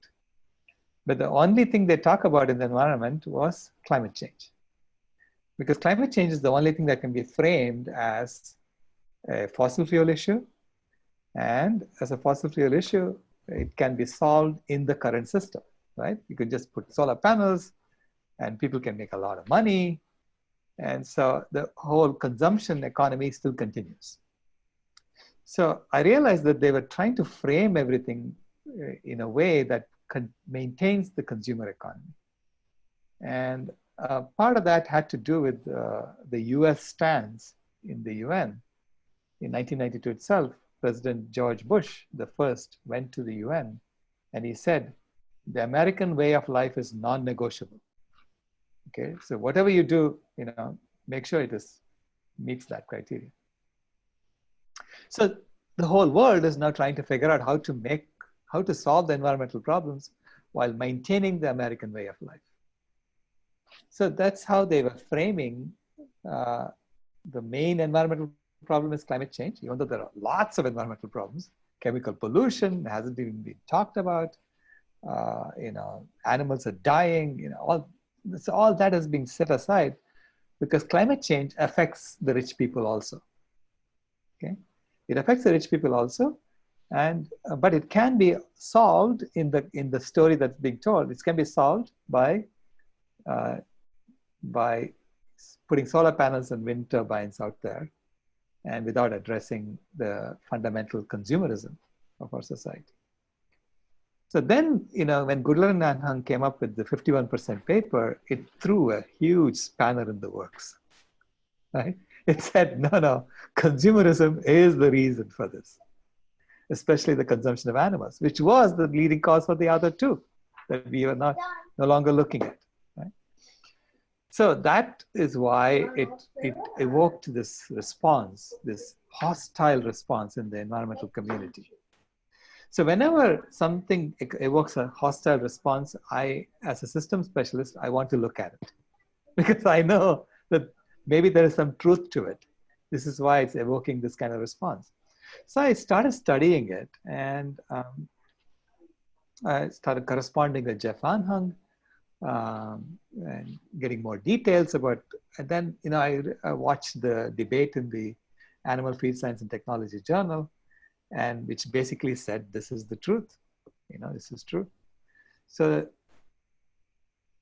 then I started approaching climate scientists and said, climate scientists, why aren't you talking about this, right? So they pointed out that Goodler and Anhang were using the breathing contribution of animals in their calculations. And that is not valid because the way we do breathing contribution, it's part of the annual carbon dioxide cycle. Okay, so you shouldn't be counting that. I said, okay. So then I looked into the annual carbon dioxide cycle, which is like 20 times larger than the carbon that you're putting into the atmosphere. And it is being looked at as if it is perfectly in balance in nature. And what we are doing is just something that we add, right? And as a scientist, when someone tells me, as an engineer, when someone tells me that something is perfectly in balance, I want to know how perfectly is it in balance. What is the error in the balance? Have you calculated that? And I noticed that no one is talking about it. No one has looked at it. Okay, so it's as if it's perfectly in balance. So don't look at it. Don't look at the animals at all. Even though that biomass of animals is like 10 times, 20 times the biomass of all the wild animals that are out there, and they're completely unnatural. We are still pretending it's part of the natural cycle. So I said, excuse me, that it doesn't look like you are dealing with it correctly. And I got another, huge hostile response. Don't mess with it. This is our. We are the experts here. Who are you to come and ask questions? So I found one person who would talk to me and basically worked with me. And so the question I asked this person was, in your models, if you just replace the grasslands with forests, how much carbon gets sequestered? So that was the study we did, and we presented it in 2015 at the AGU. And it showed that we can literally reverse climate change if you just bring back the original forests that were there. So then you look again, look closely, you'll see that the grasslands are only storing 2% of the land carbon, even though it's 37% of the land area of the planet. Okay? So I said, wait a minute, there's a lot of opportunity cost there that's not being counted. So isn't the breathing contribution that Goodland and Anand calculated, isn't that really an opportunity cost? Because that's basically the vegetation that is that could have stayed sequestered if the animals were not eating it, and then it could have become the new forest if you didn't have animals there. So I started arguing with them that this should be counted as part of the opportunity cost. And they said, no, it is breathing, it's part of that. So if you quote Goodland and Anand to us, you're a quack, right? That's the kind of response I was getting. So I said, okay, and what do you say to this calculation that's showing that if you just replace the original forest, you can reverse climate change? They said, it's true, but it will never happen. So this is why we never bother looking at it. He said, if you tell people, maybe it will happen. If you tell people that if you just change your diet, you can reverse climate change, they will do it. Have you given that a thought? But I realized there was something so systemic about this that they didn't want to talk about. So then, so I said, okay, if you take out the breathing contribution from Goodland and Anand, is the rest correct? Yeah, the rest is correct. Okay, all right. So we have established some baseline, right? So then Searchinger et al. Wrote a paper in 2019 or 2018 December, saying that the opportunity cost of eating animals is at least 5 tons of CO2 per person per year.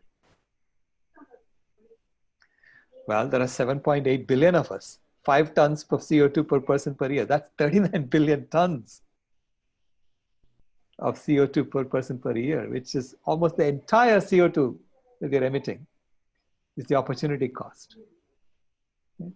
So I just said, this is why I wrote this white paper saying, if you just take out the thing that you object to in Goodland and Anand and put back your own calculations of the opportunity cost, it actually becomes 87%,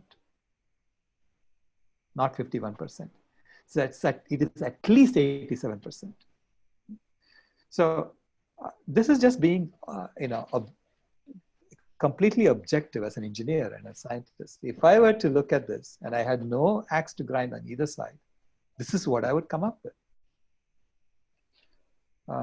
So I'm really thankful to both Goodland and Anand for doing that work and for opening our eyes and taking all the arrows and the slingshots that they got and then giving us a base from which we can work with. Did you ever say you spoke with them personally at all? I spoke to Anhang, Jeff Anhang. Goodland passed away, unfortunately. But Robert Goodland actually was, I think Dr. McDougall has spoken to him. So there's a lot of videos of him. But I spoke to Jeff Anhang recently. And there is going to be a documentary on this whole, a short documentary on this whole story of the calculations for animal agriculture. Oh, when is that coming out? That's wonderful to hear. I don't know when it's going to come out. I've been given clips to go look at to verify that it's correct and all that. So I know people are working on it. Oh, that's so important. That's great. Yeah, as I said, ultimately the truth will come out. The truth has to come out, There is no way to hide it. I mentioned this before, but what we're talking about is as trees grow, they take carbon dioxide out of the air, and a growing forest is the best carbon sink that you could ask for. And so the question is how to actually make that happen, realizing that the majority of cropland that we're growing corn and beans to shovel down the gullets of animals was once forest land or big tall grassland, but mostly forest. So what would make it worthwhile for it to come back? The idea that I've been promulgating, it's very crude, but just to see how it could be done, is to, in a brilliant flash of benevolent governmental foresight, to build 3 fewer aircraft carriers at $20 billion apiece, and take that 60 or 80 billion dollars and start the Farmers and Ranchers Transition Administration, and help these people transition. Mom, daddy's run cattle on this land for 100 years. Well, it's time to do something else with the land. So let's help these people do that. Send them to local community college to learn how to grow vegetables or industrial hemp, or this land's too ornery, it just grows grass. Well, if it can grow grass, it can grow industrial hemp, it can grow grains, it can grow lots of things. And help these people buy their seeds for them, buy their equipment for them, insure their crops for 10 years, pay the mortgage on their house for 10 years, send their kids to college, help these people. They're not the enemy, they are our brothers and sisters growing our food. Help them go from animal agriculture to plant-based agriculture. And some of them you're going to pay to become foresters and nourish those forests as they come back. And there's an art to good forestry, and pay them for their time. And it's just money at this point, but we've got to reshift our entire agricultural viewing, and it's doable, and people can make plenty of money doing it. And so again, it's not, there's no us versus them necessarily here. They are not the enemy. There are food growers. So it's all just doable, and you know, if you remove humans from the equation, what will happen is exactly the forests are going to come back. You know, nature wants this, you know, instead of fighting it and constantly burning down the forests and burning them back, welcome them back in, and things will become more stable. And we'll need so much less land to grow plant foods to feed people. There'll be plenty of land to do this on. So it's all doable. It's just a matter of money and political will to do this. We could have a much more sustainable agriculture and environment for generations to come. It's all doable. We're Americans. We can do it if we want. It's the want is the issue.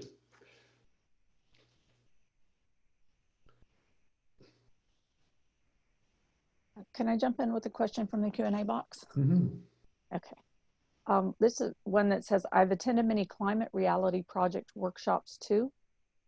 I've been asking them, they never talk about dairy meat industry. Even in their workshops, dairy is used with ease. I know that some of the environmentalist groups are having vegan, you know, their conferences are having vegan, but what about dairy and using dairy in there? Is that part of the conversation also? Anybody want to speak to that? It has to be. I don't know. I mean, I thought they had gone vegan. If they're not, if they're still using dairy, that's really short-sighted. Yeah. Dairy is horrendous. Not only for environment, as we all know, from everyone watching this, but I mean ethically too. It's you just can't think of a more sad thing in the entire world. You couldn't. I always think about this in leather, like dairy and leather. If you had like a round table of coming up with like, let's think of the most disgusting, unethical liquid or material we can come up with, and let's think about that. And it's literally that, and then what it's doing to the environment. Just so, yeah, it's kind of nice too. We're talking about like with Cowspiracy and where it is now. It's kind of the vegetarian movement. I was vegetarian for 10 years, I think, before I went vegan. And it's kind of nice to see that this vegetarian thing, maybe I'm in a bubble. It seems it's kind of either go to the carnivore or omnivore to vegan, that people make that switch. They don't really do that vegetarian thing because everyone kind of knows how horrific dairy is for the health, the environment, and ethics too, for the animal, the cow. Because also too, is among everything else, it all leads to hamburger anyway. So yeah, I thought most of these dinners were vegan, because if they have dairy, then that's just ridiculous. Maybe we can invite them to see Cowspiracy. Yes. And as Dr. Klaper says, milk is baby calf growth food. Yes. That's what stuff is. Yes, Go that's look in the it. mirror. You got big ears and a snout, or you're a baby calf. If you do, dig it. But if you're not, there's so much else to pour on your cereal these days. Yes, Absolutely. yes. And human milk is baby human growth food. Once you get to Absolutely. a certain point of development, you don't need milk anymore. And it only should come from your mom, right? So, Well said. yeah, thank you. Okay, there's another question here. I've been trying to make more of my friends see Cowspiracy. They're kind of lukewarm to watch it as they think it's just another doc. Any advice on how to make my my approach better to motivate them? I mean, one thing I'd say with that is, you know, show the trailer. Our trailer is a pretty fun trailer. Keegan made the trailer like full on. It was a great trailer. I remember when he made that, I was like, wow, this is so good. So I think that's a one. I always trick people in saying it's a comedy. You know, tell them people it's a comedy. It's funny even with What the Health is, especially Cowspiracy, like even more. The first time you watch it, you're just kind of in shock.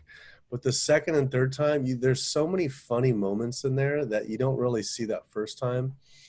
So I was kind of like, you know, if you can trick people and like, oh, it's kind of a comedy as well. And, you know, I'd say a simple thing is show the trailer. It's like, no, it's a pretty compelling trailer. Yeah. And then another thing is like, do it you can do it as a dare. Like, I dare you to. Like, I bet you can't watch Cowspiracy. You know, that's another fun way. Nice. Yeah. And it also brings so many different pieces together. You know, it's not just about animal rights or just about this or just about that. It brings a lot of pieces together. Yeah. Okay. There's another one here in the Q&A box. I've read articles stating that almond production is responsible for killing bees. Is that true? Due to vegan awareness, people have largely shifted to almond milk, and this is killing bees now. Is that true? Maybe I'm sure they spray a fair amount of pesticides to protect the almond trees, and their water is an issue. There's so many different plant milks now. There's rice milk and hemp milk and oat milk and all these that don't have all that concerns attached to them. So read up on, see if there's anybody doing it consciously. But we're, being hard on the bees to say the least. And so everybody's got to come to terms with almond milk in general, but that no way should be a deterrent towards moving to plant-based milks to pour on your cereal. Pick a different milk and then research the almond thing for yourself. But go vegan. Don't linger in Dairyland for any reason. Yeah, I've definitely learned over the years I used to only drink almond milk because it seemed like, 3 or 4 years ago, it seemed like that was the main thing. Other than rice milk and soy, it was like almond milk was the one. And then after learning that, I do like to, drink one of my favorites now is a macadamia nut milk, and they're just cashew milk and coconut milk. There's just so many. So there's definitely some issues with the water intensive of almonds as well, and I've heard about the bee thing too. It's something I've learned recently, but it's definitely something to look into. Yeah, and I think when we eat, when we really focus on eating simply and eating as close as possible to, the way that foods are provided from the earth, we can really get to a place where we don't even need a milk substitute. It's just like, oh, wait a minute, maybe I just don't need to eat that way. Yeah, sometimes I remember one time I didn't have any milk, and I used orange juice for my cereal, and it's really good. Yeah, it's good. Fresh orange juice. So is apple juice. Yeah. Yeah, try it sometime. It's like, yeah, wow, they work. It's alive. Interesting. Okay, here's one from Ryan. I'm a 19-year-old vegan. Yay! My question is, if you all are optimistic that in 10 years there will be a great change in veganism becoming the main diet in North America, Dr. Rao, would you like to take that one? 6 years. Yes, it's going to happen. Well, we've gone through as human beings are one of the most adaptive species on the planet, right? We are showing that with COVID-19. We are able to change our lifestyles on a dime, right? And we have, like 60,000 years ago, we went out of Africa and we went to different parts of the earth and we settled. And so we clearly changed our lifestyles to do that. And then 12,000 years ago, when we came out of the previous ice age and into the interglacial period, we started agriculture almost everywhere. And again, that changed our lifestyle and changed the way we live. And so we are going through another such exponential transformation right now to a plant-based living, because that's the only thing that's sustainable, right? Using animals for any purpose whatsoever is not sustainable, because sustainability is ultimately about morality. It's about truth, and it's about, kindness. Kindness is sustainable. Cruelty is not. Lies are not sustainable. Truth is. Truth always comes out. So this is why I say we are in the process of getting to a sustainable world, which everyone wants. And in any culture, you have any culture defines how you treat each other, and it gives you a sense of immortality. In the previous culture, it's immortality after you die, right? You'll reach God, and then God will take care of it for you. But now sustainability is about immortality for our species, continuity for our species, that we are going to be around. We are part of nature. We are going to be around. So for that, you have to tell a different story.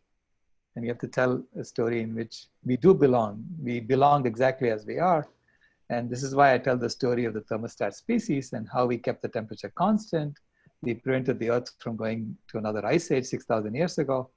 And then now we are being told to, come back into balance again, because you're done with this homeostasis for the planet. We have created homeostasis for the planet. So the Earth will never have to go back another ice age ever again.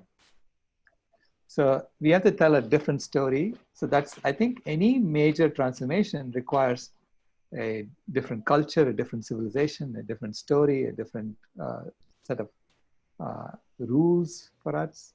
So we have to create all of this, and it's happening. It's sort of happening all around the world, but we have to put a little bit of structure to it, which is what we are trying to do. What's interesting about this movement too is, every other movement in history is only really had just ethics. It's only ethics. It's to do the right thing. And this is the only movement that not only has ethics, but it has personal health, and it has the sustainability of the environment. So it has these things working for it. And then it has the truth of things, and then mixed with the internet and just sharing the truth. That's why it's happening so fast. As all these facets that no other movement had, like all these facets where it's beyond just ethics, beyond just doing the good thing. It has these personal benefits, environmental benefits, and for us to be here in the future.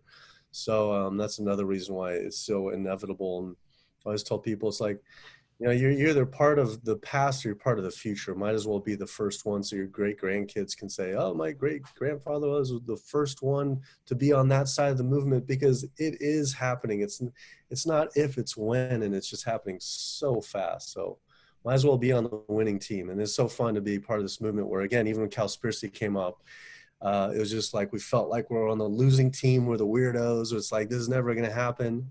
And then this is only 5-6 years later. It's like it's, I think, even by people who aren't vegan, it's like, this is the future. It's on the winning side. So it's a really fun time to be part of all this.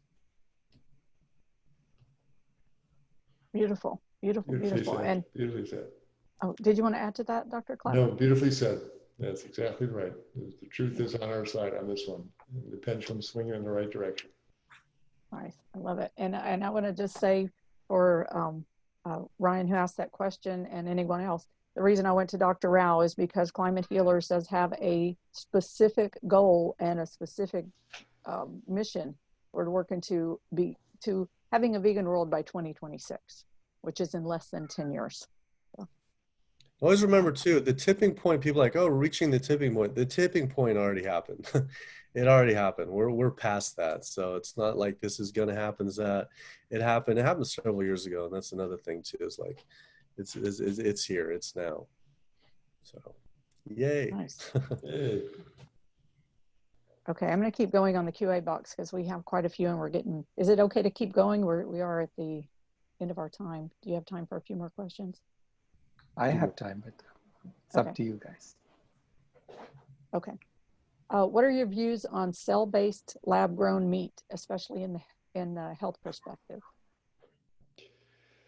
Meat is still meat, and it's still going to clog your arteries. It's still going to promote cancer growth. It's still meat. It's still meat, and it's going to be very expensive meat, I suspect. People aren't going to eat very much of it. It's probably going to cost $100 a pound to actually turn that stuff out. It's, you know, at least no animal has to be killed. It's much less greenhouse gases. All this. So there's all sorts of environmental benefits to it. I'm all for it from that point of view. But it's still animal muscle, and it's still it's not our human fuel. It's not our human food, and it's going to cause similar diseases that animal muscle does when you eat it. So if anything, it should be a condiment like they do in other more civilized countries than us. So not the wave of the future. Yeah, I'm a big fan of it. Like Dr. Klaper said, as far as, you know, as the animals alone, that if you, I think a funny thing about it too is these lab grown meats, it's going to make people realize, like, what are we doing? You know, and it's like, because most people don't realize, I mean, I think they do now. Again, it's all happening so fast. Like, this is an animal. And then when you really think, like, this is a lab grown meat, and then like, wait, I'm eating flesh? Like, what? And then it's bizarre where, like, you know, being vegan, you realize you get that connection to it. But people who don't, when these discussions of lab grown meat, it's like, it's confronting, like, wait, what am I doing? So I like that aspect of it too. It just shows how ridiculous this is. But, you know, it's definitely a controversial thing. Like, you know, Dr. Philip, I don't know if he's a doctor, Philip Wallen, you know, a great activist, a friend of, I'm sure most of us have, you know, he's a huge component of it. And it's a controversial thing of these new things that I think they're talking about, of even big, like Purdue, of you doing 50% and 50% lab grown meat, or 50% plants and 50% animals. And it's one of those things like, oh, that's not bad. But the whole thing is it's that path of, well, it's half the animals are being killed. And remember, even just a few years ago, 100% meat, everything is 100%. If it's not 100%, that was their main logo, 100% beef patties. Now, if you have 50%, and that's actually being a good thing, 50% is being plants, it's like, wait, oh, wow, plants is a good thing. So it's all about breaking that door open. I used to be a big time against meatless Mondays, because my whole thing is like, no, meatless Mondays, that's bull, you know, it's BS. It's about, say, even the Cowspiracy we have kind of make fun of it. And then just seeing how powerful that is for a 12-year-old to being exposed to a meatless Monday, and like, wait, what? Why are we doing this on Monday? Oh, it's because this and this. So it's about just breaking that door open. So I've come a long way. I used to be like all or nothing, you know, that hardcore vegan, and then really seeing the greater picture of these things of you know, the path. So I'm a fan of these things that I used to not really be before. Yeah, I also look at it as, you know, so long as the end point is veganism, the path is yours. You can choose, if you want to choose cell-based meat to get there, do it. But don't forget the end point. But you have to get to be vegan. And even cell-based meat, I have always asked the question, if we are making meat in a laboratory, why are we making cow meat? Isn't the most compatible meat human meat we should be making, right? So then you say, wait a minute, I don't want to eat that. I say, well, why are we eating this then, right? So, good point. From an engineering perspective, it doesn't make any sense that you would spend all this effort to make another animal. Wow. Oh, Okay, well, we get over that visual. really? Okay, here's one that's a follow-up question to the prior question about where the veganic movement is heading. Would dismissing Alan Savory's statements be against the best interest of vegan animal sanctuaries? Manure is not mandatory, that is true, but it also could be useful among many other non-exploitive animal integrated food system land stewardship if the balance is kept between the number of animals rescued and the land's carrying capacity. What do you think, Kip? This is for Kip. And here's a note about it in Sentient Media. It says, Nate, I'm not sure if I pronounced his name right, Salpeter, co-founder of Sweet Farm in the San Francisco Bay Area, describes his farm sanctuary's 125 rescued animals, including pigs, cows, chickens, and one llama, as ambassadors for their species. And they give a link. Thank you. Well, the whole thing is, you know, it's all about breeding. I mean, that's the thing. Animal sanctuaries, like the ones that I normally visit, we want to be out of business. Like, we don't want to do this. It takes, I mean, go to an animal sanctuary, try volunteering for a few days. I'm sure probably most, you know, people watching this have. It takes a lot of work, a lot of food. And if, you know, they have 125 animals, I mean, I guarantee they're not a closed loop system. I mean, there's foods coming in. So it's not, sanctuaries are not sustainable. I mean, my dream is to have an animal sanctuary sometime, but it's not, you know, fully sustainable. It's just that you have to rescue these animals, just like you'd have to want to rescue humans from something that's such a tragic experience. But the whole thing with Alan Saver is just that his whole thing is about breeding more and putting more animals and then killing them. And it's like, okay, if this is really the case to regenerate your soil, why do you have to kill them as well? And that's the whole thing where, like, I mean, it's a whole nother conversation where if I get into that, I get really emotional on it. It's a tangent. It's a long conversation about the regenerative thing, because then just so ridiculous. And because if it was true, like these sanctuaries, they don't kill their animals, but it still takes so much resources to feed and to take care of them. So it's just, at the end of the day, it's definitely not sustainable. That's for sure. And then a sanctuary will be the first one to tell you that.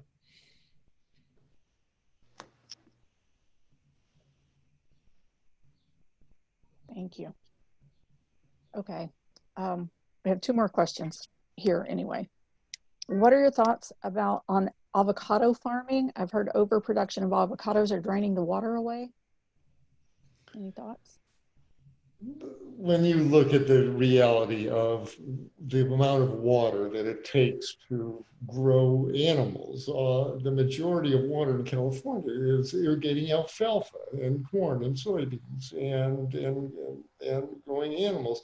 It totally dwarfs the amount that avocado farmers are taking. No, they shouldn't be greedy, and there's probably better uses in a deserty place like California. You know, you can talk about it, but until you remove the animal agriculture from the equation, to point your finger at the almond and the avocados, they're minuscule compared to, you know, where our resources are really going, and that needs to be kept in clear focus. And it's scapegoating. And look over here, another shiny object where our politicians are really good at that maneuver. The problem isn't the avocado farmers.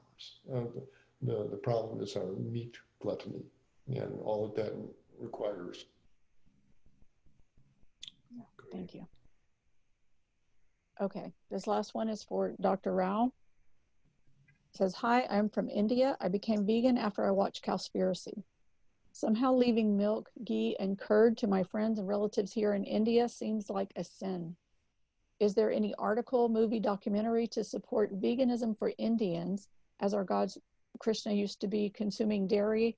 We read stories of him being a fan of dairy. So when I am asked the question that if it is so bad, why did Krishna do it? Please help.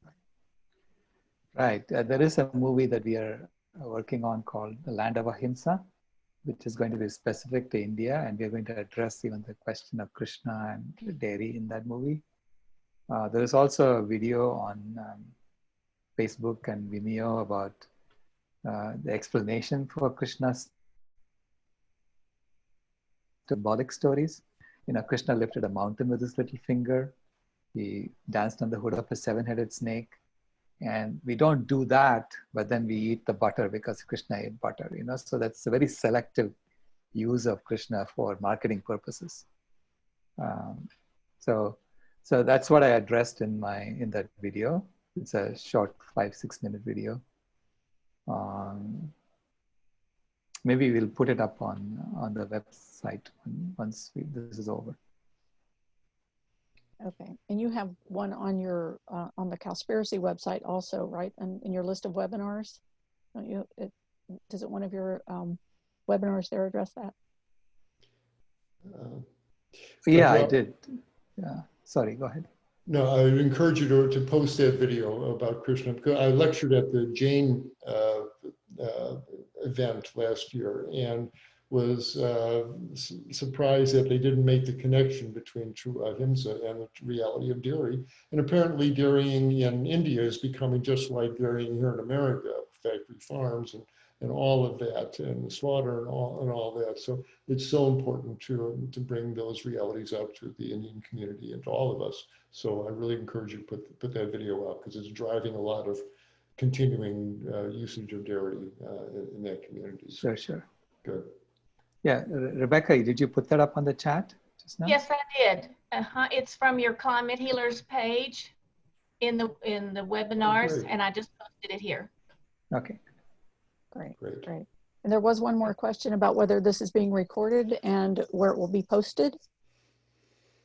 And Suzanne, you want to answer that? Yes, I believe this will be posted both on the Climate Healers Facebook page and Dr. Rao's YouTube channel. Do you agree with that, Dr. Rao?